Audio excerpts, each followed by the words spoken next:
7 सितंबर 1971 को फिर अपना अनुभव बताया। देखिएगा इसी के पृष्ठ 50 पर। ये वही पुस्तक है जय गुरुदेव की अमरवाणी। इसकी पृष्ठ नंबर हम 50 पर आ गए हैं।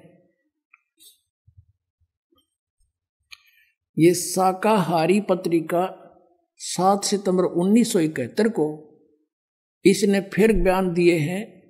क्या दिया है कि वो महापुरुष 20 वर्ष का हो चुका है, जिसके बारे में 28 अगस्त 1971 को मैंने स्टेटमेंट दी थी। इस रामपाल दास का जन्म 8 सितंबर 1951 को हुआ। 7 सितंबर 1971 को रामपाल दास 20 वर्ष का पूरा हो चुका है और 8 सितंबर को 21वां वर्ष लग जाता है।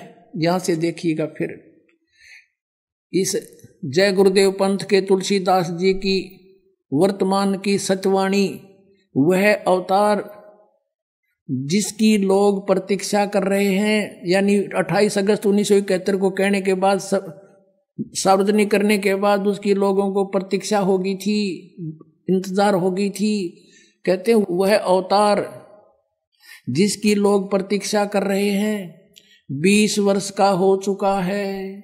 7 सितंबर 1971 को वह अवतार जिसकी लोग प्रतीक्षा कर रहे हैं 20 वर्ष का हो चुका है। यदि उसका पता बता दूं तो लोग पीछे पड़ जाएंगे।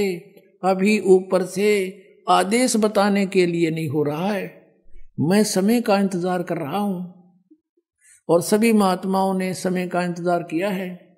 समय आते ही सबको सब कुछ मालूम हो जाएगा।